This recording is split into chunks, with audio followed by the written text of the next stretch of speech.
sambung pelajaran kita.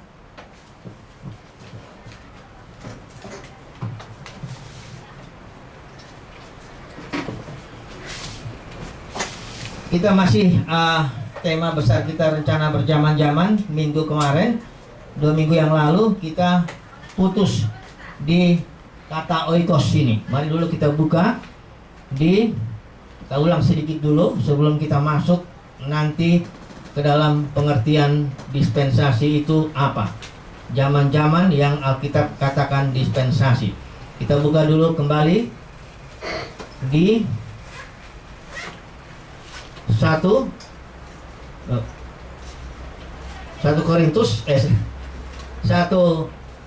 Timotius 1 pasal 4. Ya, di situ ada satu kata Yunani yang penting sekali untuk kita pelajari. Saya baca Alkitab saya terjemahan ILT. Ya, kalimatnya begini, 1 Timotius 1 ayat 4, ataupun menaruh perhatian pada mitos-mitos dan silsilah yang tiada akhirnya, yang lebih banyak menimbulkan perdebatan daripada kalimatnya penata layanan Elohim yang ada dalam iman. Di situ terjemahan yang lain lebih nggak jelas lagi. Penata layanan itu di sini artinya dekat dengan pengertian manajemen atau administrasi atau ekonomi. Kata Yunaninya oikonomia. Kita sudah tahu ini artinya dari dua kata oikos, yang itu artinya rumah ya atau komunitas, yang ini namanya nomos. Nomos itu artinya aturan-aturan, hukum-hukum dan semuanya itu ya. Ya. Jadi oikonomia itu dari kata sinilah ada kata ekonomi, bahasa Inggris ekonomi. Dari kata ini juga bisa administrasi. Ya, dari sini juga manajemen. Ini sama artinya ya. Dari untuk bahasa Indonesia itu penata layanan atau pengelolaan, ya. Jadi di sini pengelolaan. Ini bahasa Indonesia, ya. Nah, jadi artinya di sini apa? Kalau gitu oikonomia dapat diartikan bahwa ini karena ini oikonomianya Elohim, ya. Setiap rumah tangga punya oikonomianya sendiri, ya. Tapi karena ini oikonomianya Elohim, berarti ini pengelolaan Elohim, penata layanan Elohim. Bagaimana Elohim menata rumah tangganya, ya, dengan memberikan aturan-aturan, hukum-hukum sedemikian sehingga rumah tangganya itu teratur, ya, dan rumah tangganya berjalan sesuai dengan rencana Bapa. Jadi di sini Bapa punya rencana sebagai kepala rumah tangga, ya. Kalau Bapak nggak punya rencana, kacau balaulah rumah tangga itu. Ini Bapak di sini yang punya rencana, ya. Dialah yang memiliki ide, ya, rumah tangga ini mau kemana, ya. Kalau rumah tangga di sini dibantu Roh Kudus sebagai ibu, fungsinya feminin, dan pelaksananya itu anak, ya. Jadi anak ini melaksanakan apa yang direncanakan Bapak dengan bantuan dan pertolongan Roh Kudus, ya. Itu dia rencananya. Apa rencananya sudah kita tahu, bahwa Bapak ini punya banyak anak, ya. Tadinya dia di sini hanya anak sulung, ya, anak tunggal, tapi menjadi anak sulung karena dia nanti banyak anaknya lagi, ya. Sonship itu keputraan, itulah dia rencana Bapak itu, ya. Tapi kita tahu bahwa tidak mudah untuk mendapatkan anak, ya. Sudah harus kita tahu rencananya mulai dari menciptakan dulu, ya.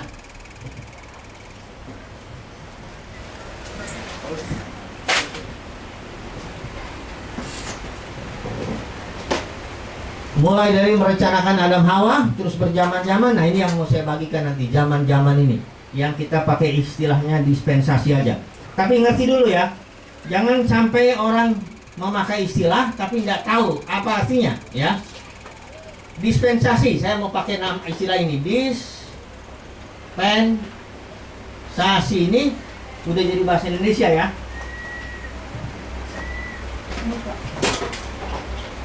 Sudah jadi bahasa Indonesia, dispensasi.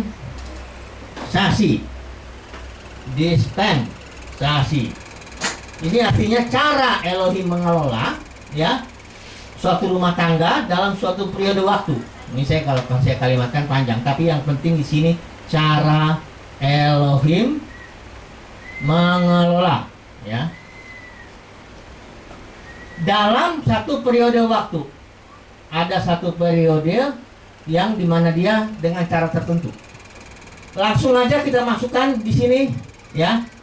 Kita tahu penciptaan Adam Hawa diciptakan, ini ada satu periode waktu di mana Elohim mengelola berbeda, ya, perlakuannya kepada kita manusia. Di zaman ini saya namakan zaman atau periode bapak-bapak leluhur atau dispensasi bapak leluhur, ya. Pakai istilah dispensasi aja. Oke. Yang pertama ini dispensasi. Kita namakan aja bapak leluhur. Kalau kita bilang di surat Roma dari Adam sampai Musa, ya. Di sini putusnya Musa, ya. Di sini dispensasi bapak leluhur karena di sini banyak bapak-bapak dari Nuh, Henok dan semuanya ini, ya, Abraham semua. Kita pakai aja ini istilahnya bapak-bapak leluhur. Ya. Di sini cara Tuhan berbeda perlakuannya. Di sini seorang bapak itu berfungsi sebagai imam, sebagai nabi, sebagai raja. Contohnya Ayub. Ayub itu dia berfungsi sebagai nabi, sebagai imam, sebagai raja. Anak-anaknya kalau dia pesta-pesta nanti rusak-rusak, maka Ayub itu yang mengumpulkan korban persembahan, berlaku sebagai imam. Dia mengetengahi anak-anaknya supaya anaknya diampuni. Ayub juga fungsi kenabian, itu nabi suka bernubuat, itu pun kelihatan dari hidupnya Yakub.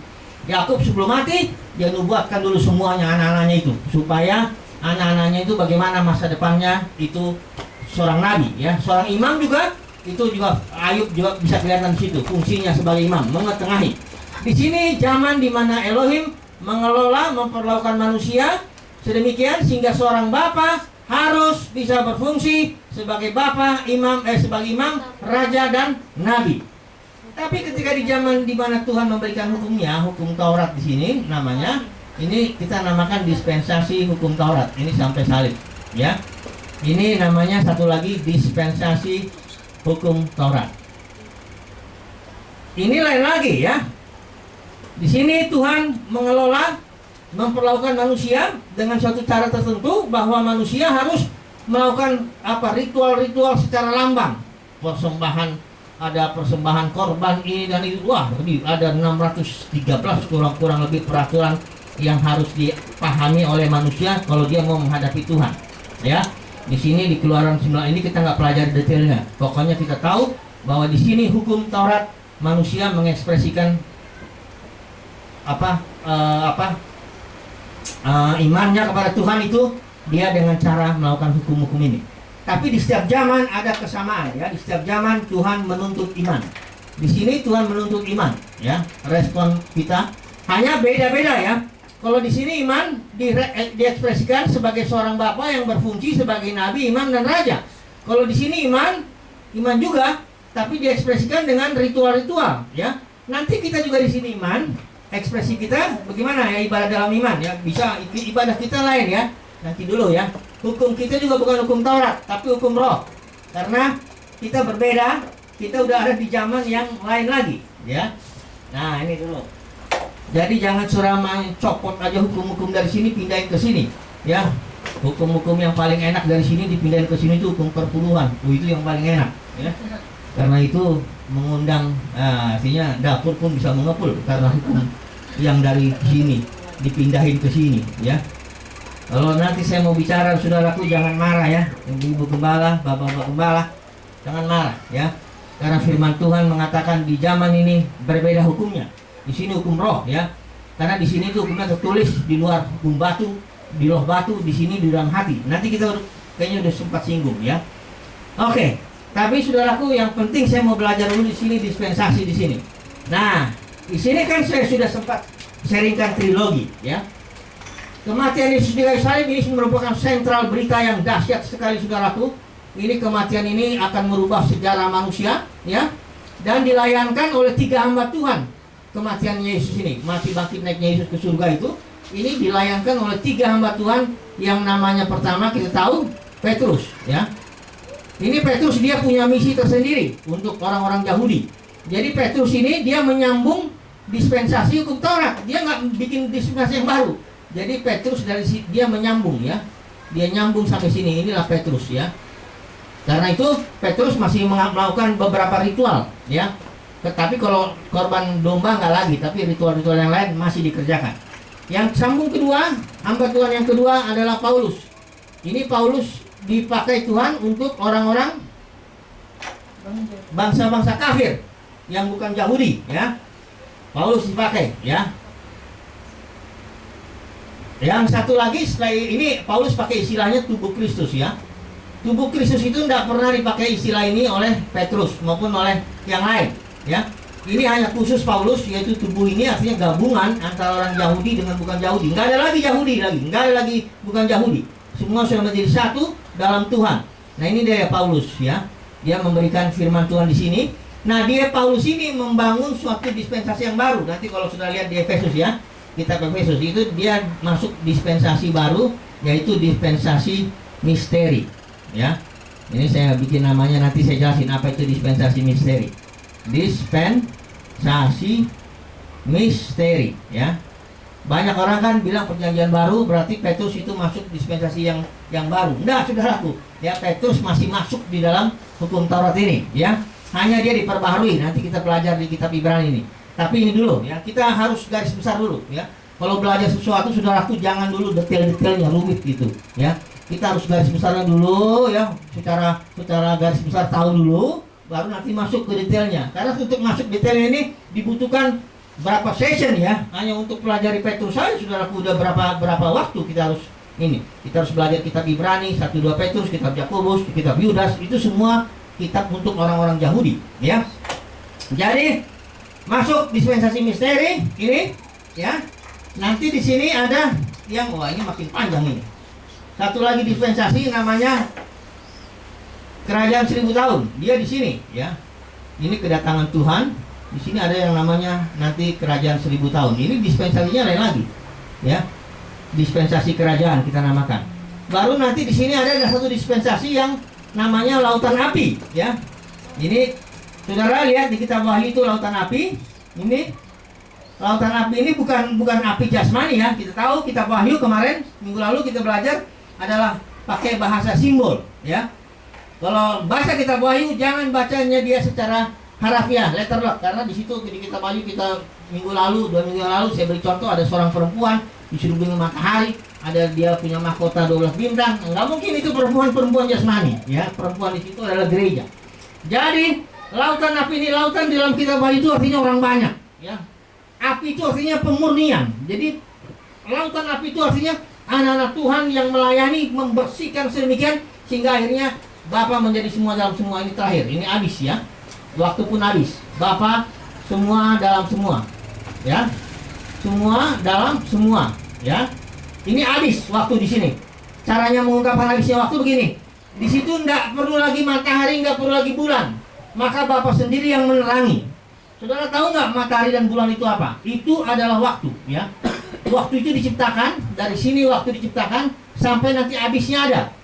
Paulus mengatakan habisnya waktu itu dispensasi kegenapan waktu. Itu di Efesus ya. Habis waktu itu, maka kita masuk ke dalam kekekalan Bapa semua dalam semua. Istilahnya di sini nggak ada lagi maut. Karena upah dosa itu adalah maut, ya bukan neraka kekal, ya. Upah dosa itu maut dan maut akan ditaklukkan, ya. Dan akhirnya habislah dia di sini. Jadi kira-kira beginilah garis besar, saudaraku, cara bagaimana Elohim mengelola manusia sehingga rencananya terjadi. Saudara, di sini rencana Tuhan terjadi karena di sini semua manusia, ya, perhatikan kata semua ya, Bapak semua, bukan sebagian. Hati-hati, ya. Nggak memuliakan nama Tuhan kalau kita bilang sebagian masuk neraka kekal, mukanya kayak iblis, sebagian mukanya kayak Bapa di sorga. Nggak salah, itu salah. Karena di sini gagal berarti. Karena rencana Bapa di sini tahu menciptakan manusia, baiklah kita menciptakan manusia supaya menjadi apa? Serupa. Segambar dengan dia. Satu. Kedua, supaya menjadi berkuasa. Ya. Nggak boleh gagal rencananya ini, ya. Kalau dia gagal, saudara jangan beritakan sesuatu yang menggagalkan rencana Tuhan. Ada banyak pengkhotbah memberitakan neraka kekal, itu berarti dia menggagalkan rencana Tuhan. Tanpa sadar, dia mempermuliakan setan dan tidak mempermuliakan Tuhan. Saya nggak mau begitu. Saya mau mempermuliakan nama Tuhan, Bapa di sorga, bahwa rencananya nggak gagal. Maka di sini manusia akan semua menjadi serupa dan segambar dengan Bapa. anak-anak yang adik-adiknya Yesus itu serupa dengan Bapa, dan juga dia berkuasa memerintah selama-lamanya di sini. Nanti lain lagi ceritanya. Pokoknya Alkitab itu hanya rencana pewahyuan, rencana Bapa berjaman-jaman. Ingat ya, Alkitab tidak pernah bicara secara kekekalan nanti di sana. Ya, kekekalan itu lain lagi ceritanya. Rencana Alkitab itu membongkar rencana Bapa dari zaman ke zaman, yang saya sebut istilahnya dispensasi. Ya, rencana Bapa berjaman-jaman. Tiap zaman beda. Oke? Kita sekarang ada di zaman misteri, dispensasi misteri. Saya mau buka nanti ya. Ini saya mau kasih nih buku ini untuk Ibu Gembala, untuk Bapak Gembala. Ini saya kasih aja ya, persembahan. Ini, tapi saya pakai dulu sekarang. Mau nggak ini saya kasih? Ini tulisan saya sendiri ya. Silakan direnungkan, silakan dibaca. Kalau memang merasa yakin dari Tuhan, beritakan di sana, di desa-desa. Karena itu gini loh, saudaraku. Saya selalu nggak menganggap orang-orang yang di dusun-dusun, pelosok-pelosok tuh nggak. Ada orang bilang begini, kalau mau cari orang yang kenal Tuhan itu jangan carinya di kota-kota, jangan carinya di tempat-tempat terkenal. Karena di tempat-tempat terkenal di kota-kota tuh, besar-besar itu, ya nggak semua begitu. Tapi jarang sekali ketemu orang yang sungguh-sungguh cinta Tuhan. Justru orang-orang yang banyak yang nggak dikenal, bahkan janda-janda yang kita, itu sungguh-sungguh dia cinta Tuhan, ya. Jadi saya mau persembahkan, kebetulan lah, nggak kebetulan dia kita ketemu. Saya mau persembahkan ini untuk jemaat di sana, ya, supaya boleh dibaca. Apalagi di sana katanya ada sekolah teologi. Mudah-mudahan saya bisa diutus ke sana, ya. Saya bisa sharingkan firman Tuhan, ya. Di Kalang tuh itu tempatnya parasian. Berapa kali saya mau ke sana sebenarnya, tapi nggak jadi, ya. Di Kalang itu apa? Ada teman kita di situ punya pelayanan di Kalang, ya. Ya, kopinya sudah dikirim ke saya, tapi saya belum dikirim sama Tuhan ke sana. Jadi, ya saya nikmatilah kopinya di sini. Ya, jadi inilah dia rencana Bapa yang berjaman-jaman itu. Setiap zaman berbeda, tapi tetap iman yang diminta oleh Tuhan. Sudah tahu nggak? Kalau kita di sinilah di dispensasi misteri. Bagaimana kita mengungkapkan iman kita? Apa kita bikin persembahan korban? Apa kita motong-motong kambing, domba? Bukan, kita mempersembahkan perbuatan iman kita dengan cara melayani Tuhan, ya, memberikan persembahan, macam-macam di sini. Ekspresi daripada iman kita, ya, berbeda ya dengan yang di sini ya. Saudaraku, berbeda. Saudara lihat gak? Saya mau bilang satu lagi ya. Kalau iman ini orang Yahudi cuma 10 diminta sama Tuhan. Karena dia masih dalam Roh Kudusnya belum penuh. Kalau di sini lebih penuh, yang diminta enggak 10 seluruhnya. Lihat aja di komunitas mula-mula, mempersembahkan rumahnya yang punya 2 ladang, 1 ladangnya lebih dari ini. Jadi saudara jangan kalau saya bilang enggak ada perpuluhan, bukan berarti di sini lebih sedikit. Wah, enggak, lebih banyak mempersembahkan hidupnya, seluruh harta bendanya untuk kemuliaan Tuhan. Ya, jangan nanti itu senang, oh puji Tuhan, berarti saya enggak ngasih 10. Iya, tapi harus ngasih 10/10. Semua, ya. Enggak boleh tersisa, ya. Karena semuanya itu milik Tuhan. Jadi semua hidupnya ini kita untuk Tuhan. Nah, jadi begitu ya. Nah, bagaimana cara memberinya? Itu dipimpin Roh. Nah, di sini istilahnya ini harus ada dipimpin Roh, ya. Kalau di sini dipimpin hukum Taurat, beda memang. Ini dipimpin Roh. Banyak orang mengajarkan, ayo kembali ke dalam hukum Taurat. Jangan, itu mungkin merendahkan. Memang nggak gampang dipimpin Roh ini ya. Bagaimanapun kalau mendidik anak nggak boleh dulu dipimpin Roh langsung. Kalau anak itu belum ngerti, misalnya kayak Melika, David, Maria, dari kecil itu saya didik dulu secara hukum Taurat. Makannya jam segini, tidurnya jam segini, belajar jam segini, aturan-aturan terus, ya. Sebab dia belum tahu Roh. Kalau nanti dibilang, kamu terserah pimpin Roh lah, mau belajar atau enggak, wah bisa nggak belajar, ya. Coba Delvia disuruh pimpin Roh lah, ya. Biarkan sini kita dispensasi Roh, ya. Jangan teratur, wah pasti nggak teratur. Udah makan pun nggak teratur, belajar nggak teratur, tidur nggak, wah semua nggak teratur. Jadi ingat, Tuhan itu memberi hukum Taurat dulu baru Roh, ya. Jangan langsung Roh, ya. Ada banyak orang baru bertobat udah langsung Roh. Saya pernah ada orang bertobat di rumah, tidur dia di rumah, ya. Saya tanya, kamu mau bangun jam berapa? Saya tergantung Roh lah, bagaimana membangunkan saya. Oh hebat, saya bilang, oh bangun tergantung Roh. Oke lah, saya pengen tahu kamu jam berapa kamu terbangun. Benar, bangun jam 7 aja dia masih belum bangun. Saya bilang kalau gitu ini bukan Roh nih.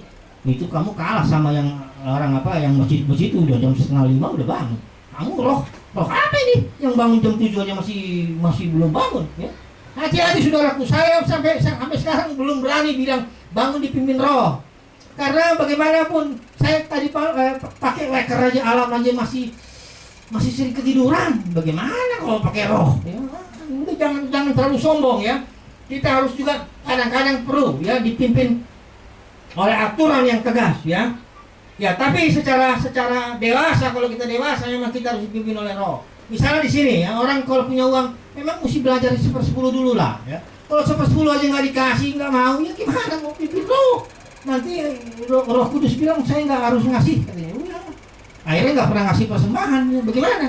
Orang belum pernah ngasih 1/10 sudah mau ngomong-ngomong dipimpin roh. Jangan dulu ya. Peraturan gereja bikin 1/10 dulu ya. 1/10 peraturan. Nanti kalau soal roh nantilah.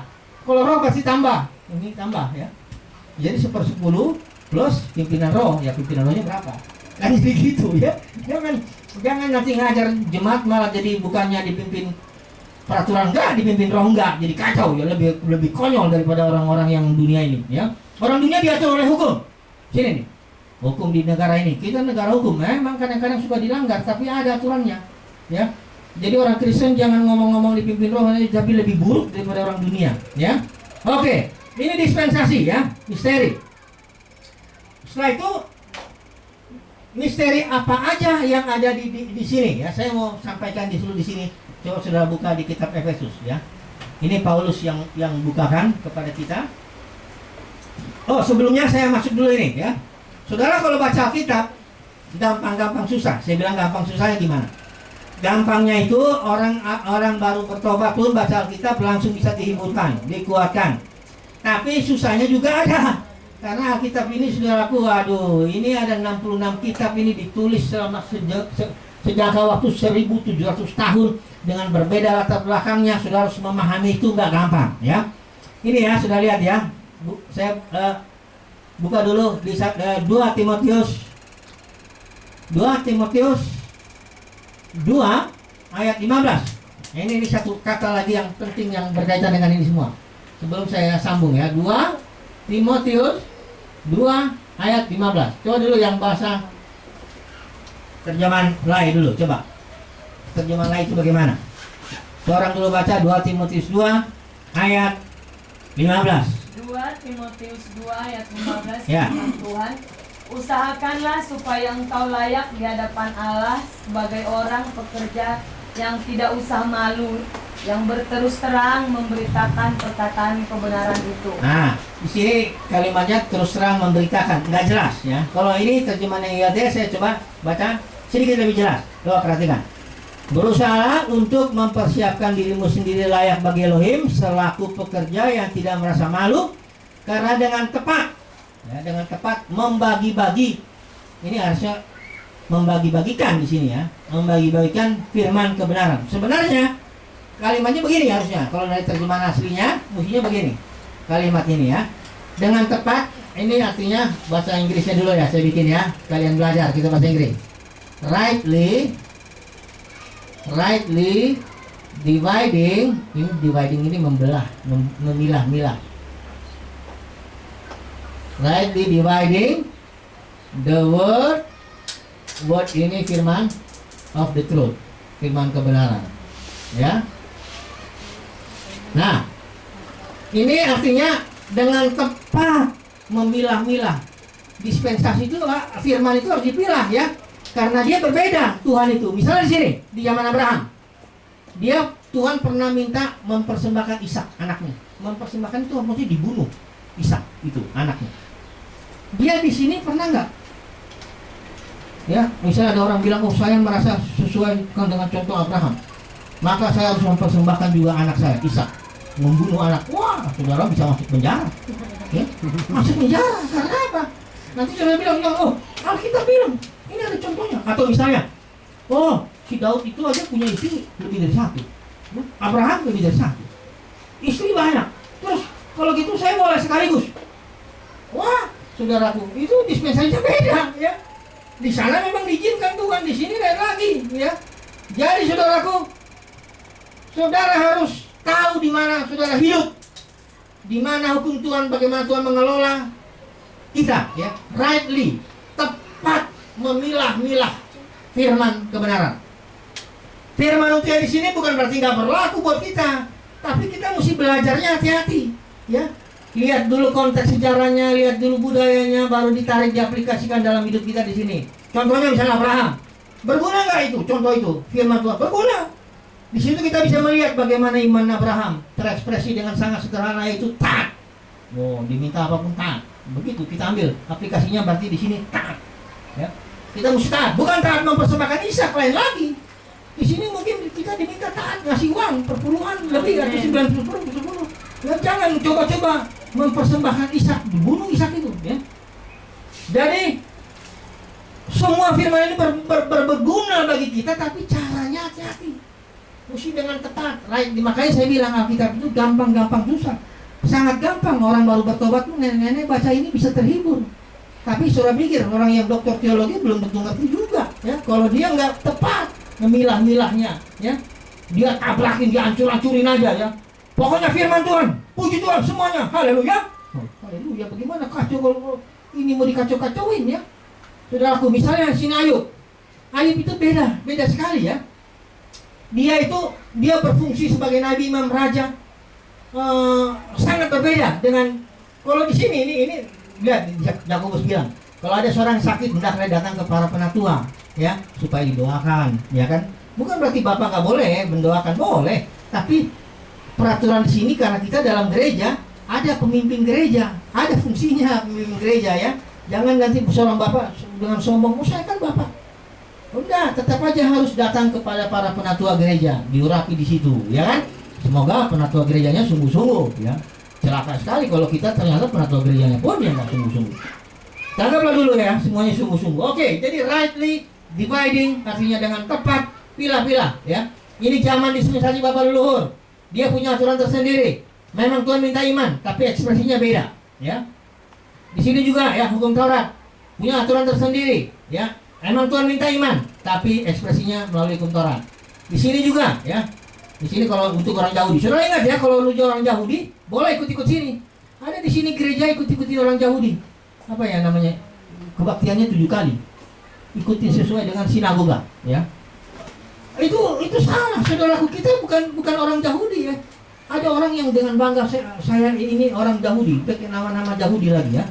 Atau saya nggak mau ke Israel kecuali kalau dibayarin, ya. Nggak ada gunanya. Kita ini nggak ada kaitannya secara ini.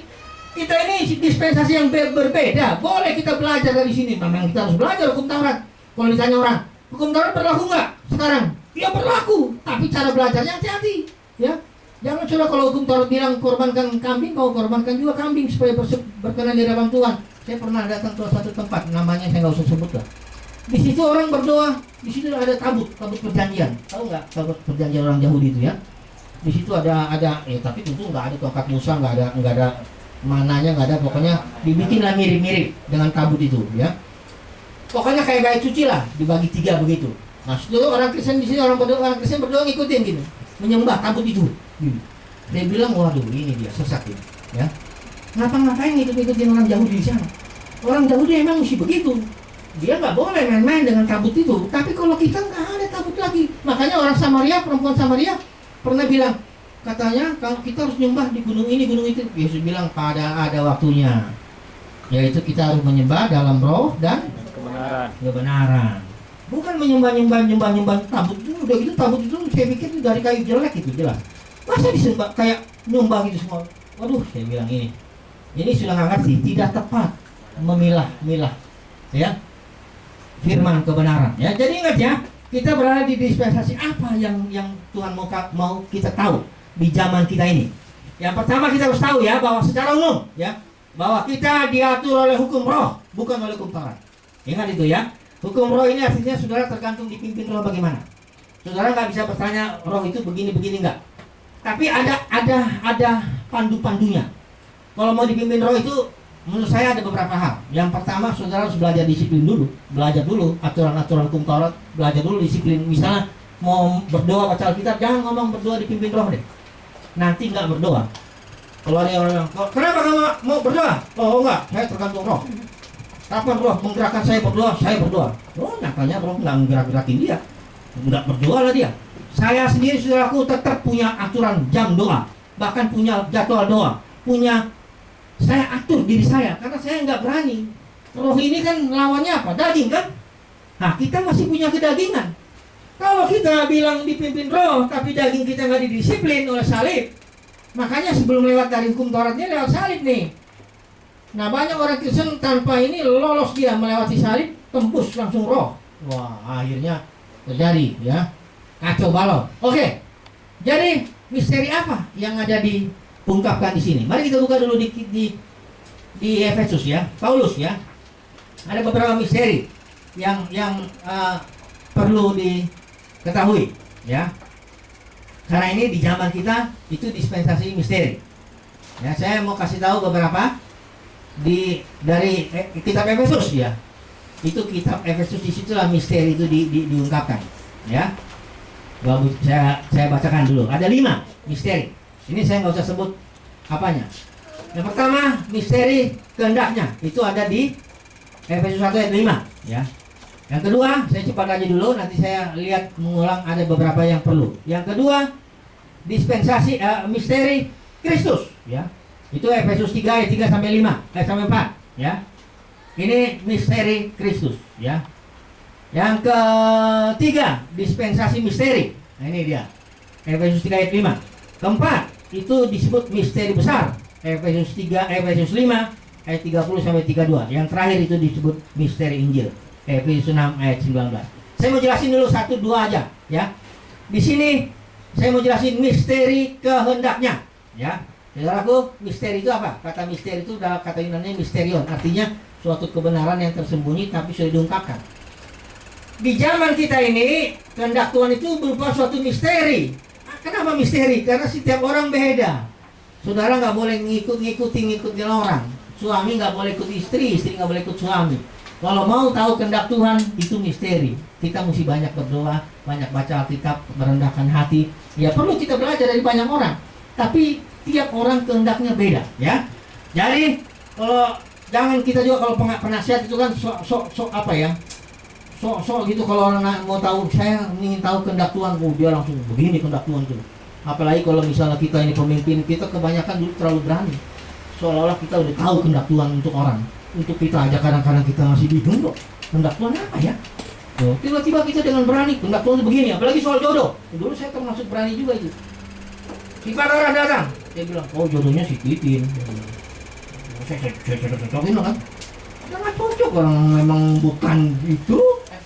Cocok-cocokin ya, tapi itulah karena nggak ngerti. Kehendak Tuhan itu misteri ya. Jadi masing-masing harus bergumul, berdoa sendiri, mencari. Perlu belajar ya, tanya dulu. Perlu anak muda tanya, apa sih kehendak Tuhan untuk saya, masa depan saya gimana, perjodohan saya gimana. Perlu, tapi jangan sampai kita sebagai hamba Tuhan sok tahu ya. Kehendak Tuhan itu begini, kehendak Tuhan itu begini. Wah, ini misteri saudaraku ya. Misteri. Jadi kalau paling nggak kita kasih nasihat mirip-mirip lah. Kehendak Tuhan kelihatannya kamu gayanya begini ya, mungkin kamu beginilah jalan hidup kamu, mungkin kamu begini.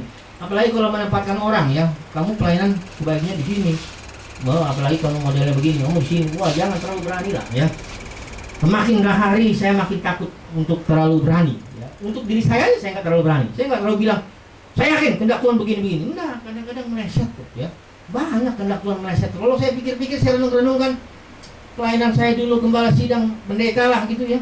Waduh, untung aja Tuhan nggak tempelin saya. Banyak yang salah ya, yang ngarahin orang ya, yang memang ada juga yang benar ya, tapi ada juga yang wah mungkin banyak kesalahannya lah ya. Jadi banyak orang bersaksi begini, pelayanan saya diberkati Tuhan begini. Dia nggak jujur. Yang diucapin yang berhasilnya, yang gagalnya itu enggak. Jadi saya diberkati, saya khotbah saya telah membangkitkan sekian banyak orang, menobatkan sekian banyak orang, tapi dia nggak singgung berapa banyak orang yang udah tersandung dalam hidupnya karena dia tersandung murtad dari Tuhan. Itu enggak jarang, betul nggak Bu? Ada nggak orang bersaksi? Saya menyesal karena ternyata hidup saya telah membuat si Anu tidak ikut Tuhan lagi. Kita kan kebanyakan nggak, oh lihatlah, ya, lihatlah ini dia bertobat karena saya. Iya. Kamu jujur dong, mau bilang juga ini dia murtad karena saya juga ini.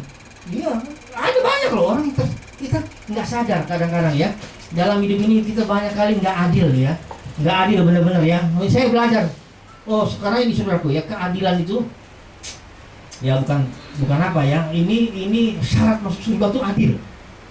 Kadang-kadang saya lihat, waduh, nah, makin lama makin tahu saya bagaimana ini ya pemerintah ini ya. Kita kadang-kadang nggak adil loh. Misalnya gini, untung kita nggak punya pembantu di rumah ya. Kalau ada pembantu di rumah, seringkali kita nggak adil dalam ngasih gaji itu ya, di bawah UMR apa atau sebagainya. Bahkan kita memperlakukan dia kerja 10 tahun keluar dari rumah kita nggak dikasih apapun 10 tahun ya. Oh enggak, kalau kita kerja di perusahaan, orang-orang dunia ini kadang-kadang 10 tahun dikasih pesangon, dikasih apa. Kalau kita enggak, kalau kamu mau pergi, pergilah. Saya pernah kerja di situ di Kelapa Gading, yang nggak usah disebut lagi, di Kelapa Gading itu. Sampai mobil saya kasih uang pecah dan apa semuanya. Saya keluar dari situ apa? Satu ini apa? Ubin ini nggak bisa diambil. Bahkan saya nggak bisa pakai tempat itu pun, ya. Hati-hati. Saya yakin orang-orang yang nggak adil nggak masuk kerajaan surga. Hati-hati sebagai gembala sidang kita, Bu ya. Hati-hati, nggak adil, ya. Pengerja datang melayani, oke, masuk sini. Mulai dari nyuci celana dalam pendeta sampai jadi MC, kerjakan. Begitu keluar, nggak dikasih apa-apa. Terus uang gereja, ya, wah, uang gereja, pendetanya makin besar, puluhannya, ya kan? Maaf, jangan tersinggung ya, besar. Tapi kalau ada pengerja, jangan nggak dikasih dong, ya. Seringkali pengerjanya, waduh, cuma hanya cukup makan-makan aja lah, begitulah. Pendetanya makin lama makin banyak, bikin gereja, bikin gedung, ya bikin ini. Makin kaya, pendetanya doakan ya kita mau keluar negeri, ya kayak seringkali kan gitu dulu, zaman dulu kita. Ya itu kalau Hotman paling tahu tuh, ayo bang kita berdoa ya. Saya udah tahu bang Sianu, ya nggak usah saya sebut lah sekarang ya. Kalau Sianu bilang berdoa untuk ke luar negeri, itu artinya dia yang mau pergi, kita enggak. Jadi kita hanya suruh berdoa, ayo. Kita keluar negeri gini-gini, udah gitu selesai dia keluar negeri, udah selesai doanya. Udah, ya berarti loh, maksudnya bukan digilir, nggak ada, kau cuma suruh berdoa aja gitu. Jangan harap mau pergi ke luar negeri. Saya gembala sidang yang harus pergi. Ini nggak adil. Orang yang begitu jangan harap masuk kerajaan surga, biar melayani. Jangan pikir melayani itu syarat masuk surga. Enggak. Alkitab jelas bilang orang-orang yang tidak adil tidak akan masuk kerajaan surga. Itu. Hati-hati saudaraku ya. Banyak loh ketidakadilan tanpa sadar loh kita bikin loh. Gini kadang-kadang kita bikin sama anak. Hei anak-anak kita, kau harus belajar ya, harus berdoa ya. Kita sendiri nggak belajar, nggak berdoa, itu nggak adil, nggak masuk surga itu. Kalau bapak begitu, cuma perintah aja. Ada yang bilang kau pergi ke gereja, bapaknya nggak usah ke ladang atau apa, nggak adil. Makanya anak-anak udah pinter. Papa nggak adil, si David sudah bilang sekali dia negor saya. Tahu nggak pak? Sini pak, sekolah. Abang kan nggak negor papa nggak kerja. Dia bilangnya nggak kerja. Jadi papa jangan tegur abang ya. Kalau abang nanya jelek atau gimana, saya bilang mesti adil kan. Ini anak. Tapi saya bilang saya bersyukur. Kamu sudah berpikir soal keadilan karena Alkitab ini bilang tanpa keadilan nggak bisa. Ya, masuk surga itu bukan hanya percaya Yesus. Itu sih zaman dulu. Percaya Yesus masuk surga itu bohong. Alkitab nggak bilang begitu. Untuk lihat, bukan dulu kita Kisah Para Rasul ya. Masuk surga itu pertama selain percaya Yesus harus dulu melalui banyak penderitaan. Salah satu pembentukan. Mari kita buka dulu. Ini jangan ngomong masuk percaya Yesus masuk surga ya. Bohong itu. Enggak. Percaya Yesus belum tentu masuk surga. Belum. Ada banyak orang percaya Yesus bikin hidupnya bikin memalukan nama Tuhan, ya. Coba dulu buka Kisah Para Rasul 14 ya. Ini supaya kita jelas nanti ya, masuk surga itu jangan enggak segampang-gampang itu, ya. Masuk surga pertama percaya Yesus itu pasti. Itu nomor satu lah ya. Percaya Yesus. Harus itu syaratnya. Yang kedua, ini dia nih. Percaya masuk surga itu. Kisah Para Rasul. Ini Paulus di Listra Derbe. Tunggu dulu ya.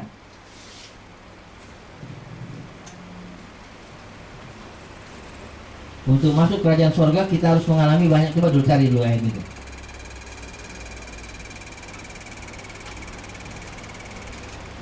Itu Paulus.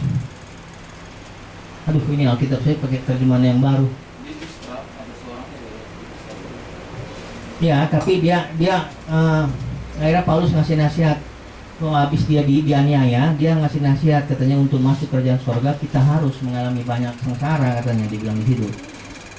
Itu Kisah Para Rasul, kisah sekitar 14 itu.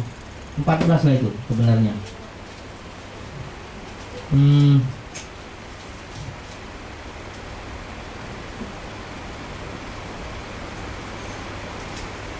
Untuk masuk kerajaan surga kita harus, pokoknya ada di situ ya, ya. Hah?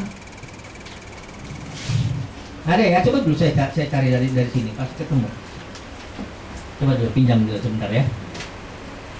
Untuk masuk kerajaan surga kita harus mengalami banyak sengsara.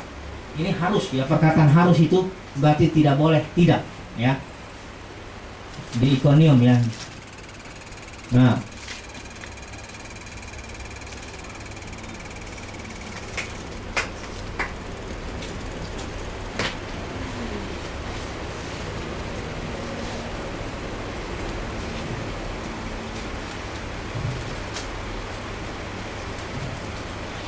ini dia nih ya. Ayat Kisah Rasul 14 ayat 22. Di tempat itu mereka menguatkan hati murid-murid itu dan menasihati mereka supaya mereka bertekun di dalam iman dan mengatakan bahwa, ini perhatikan, untuk masuk ke dalam kerajaan Tuhan, kerajaan Allah di sini ya, kita harus mengalami banyak sengsara. Perhatikan tuh. Ini persyaratan, bukan bukan sembarang sengsara, tapi sengsara karena ikut Tuhan ya. Jadi jangan bilang percaya Yesus masuk surga, nanti orang-orang pikir gampang-gampang begitu ya, padahal enggak. Kita harus berjuang. Pertama, mencari kehendak Tuhan ini. Ini perjuangan, saudaraku. Berdoa, baca Alkitab, karena ini misteri ya, kehendak Tuhan itu. Itu pertama, kehendak Tuhan misteri. Yang berikut, misteri yang berikut ini yang Paulus ungkapkan. Ini juga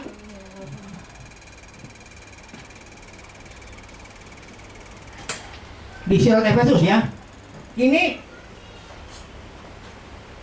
Injil, misteri. Nah, ini yang kelima aja yang mau saya sampaikan ini. Misteri Injil. 6 ayat 19 ini. Injil bukan hanya kabar baik, tapi Injil adalah kekuatan Elohim yang menyelamatkan orang yang percaya. Injil itu adalah suatu misteri. Saudaraku, mempelajari Injil itu enggaklah sesederhana ya. ABC-nya ABC-nya ini. Memang Injil berfokus kepada salib, tapi memberitakannya karena Injil itu adalah kekuatan Elohim ya. Jadi saudaraku, kita harus belajar mengalami kekuatan Injil itu dalam hidup kita sehari-hari. Bahkan diri kita ini menjadi Injil bagi orang lain. Nah, itu baru kita bisa memberitakan. Ini ada beberapa ya. Kalau Yohanes ini sambung ya. Kalau Yohanes dia juga dispensasi misteri juga ya. Ada 3 misteri yang diungkapkan oleh pelayanan Yohanes. Ini saya baca dulu ya, yang 3 itu.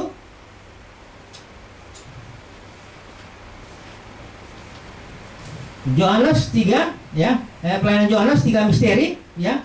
Pertama misteri Babel, kedua misteri ke-7 kaki dian emas dan ke-7 bintang, ketiga berakhirnya misteri Elohim. Nah, jadi saya mau sampaikan satu misteri lagi yang di pelayanan Yohanes. Itu misteri 7 bintang ya. Jadi begini. Di kitab Wahyu pasal 2 sampai pasal 3 itu gereja jatuh ya. Sekarang ini gereja sudah jatuh ya. Ini yang harus kita mengerti. Ini misteri, nggak semua orang tahu. Tapi kita mau bukakan di sini bahwa gereja sudah jatuh, ya. Maka di zaman ini hanya ada sedikit orang yang kita namakan ini pemenang, yang dipanggil pemenang ini, ya. Inilah yang sungguh-sungguh ikut Tuhan. Saudara jangan kaget, jangan ikut-ikutin orang banyak, karena mayoritas gereja sudah jatuh, ya. Jangan ikut-ikutin ini, karena gereja sekarang ini sudah mulai menyimpang. Injilnya sudah beda, ya. Kalau dulu Injilnya berfokus kepada salib, sekarang Injilnya berfokus kepada sukses, betul nggak? Kemakmuran, ya. Injilnya nggak lagi berfokus kepada bagaimana orang belajar adil, ya, menyalibkan kedagingan, enggak. Injilnya sekarang pokoknya engkau dapat apapun juga, pokoknya itulah berkat Tuhan. Memang benar. Misalnya ada orang dapat dari korupsi, ya, dapat uang. Itu kalau dimasukin ke gereja jarang ditolak uangnya itu. Iya toh? Ini berkat Tuhan luar biasa. Malah kadang-kadang suruh maju ke depan orangnya bersaksi, ya. Oh, pengacara bersaksi apa-apa, kita tahu lah itu uangnya dari mana. Kalau orang Farisi enggak gitu, ditolak itu. Ya. Waktu Yudas mau ngasih uang, dia jual Yesus berapa jual Yesus? 30 keping perak. Uangnya mau dimasukin ke Elohim, bait suci. Oh, terus orang Farisi bilang nggak bisa, ini uang darah ini. Ya, kami nggak terima uang-uang yang begini. Kalau pendeta sekarang lain, ya, mau uang haram, mau uang Yudas ke, mau uang apa ke, jual Yesus ke, jual apa ke, pokoknya terima aja. Hati-hati, nggak boleh nih ya. Ini kuduskan ini ya. Di kata Islam nggak begitu Pak. Nggak boleh, ya. Nggak boleh. Jangan terima-terima uang-uang yang haram masuk sini, ya. Kalau memang mau sungguh-sungguh melayani Tuhan, ya, semuanya. Karena orang sekarang udah jadi materi aja yang penting, ya. Pokoknya kalau orang Kristen nggak kaya, nggak sukses, wah. Padahal justru banyak orang ini sekarang. Makanya jangan ikut-ikut yang banyak dah, ya. Tahu nggak? Kita harus menjadi orang yang melawan arus, ya. Arus biarin nggak terkenal nggak apa-apa, ya. Biarin dari undang-undang khotbah nggak apa-apa, ya. Pokoknya beritakanlah ini. Fokusnya ke sini. Inilah kemenangan kita. Ya. Salib, ya. Daging kita diremukin di sini. Memang gak gampang. Siapa yang senang sih berita salib? Dari Senin sampai Sabtu, dari Sabtu udah capek. Hari Minggu datang suruh pikul salib. Mana mau lagi? Hari Minggu orang datang, ya ngomonglah yang enak-enak lah. Ya, berkat Tuhan itu baik. Ya, betul memang Tuhan itu baik ya. Nggak apa-apa kau bikin apa pokoknya baik lah pokoknya Tuhan itu. Kau berkat yang begitu-begitu itu Injil yang udah disimpangkan ya. Ya, nggak lagi apa?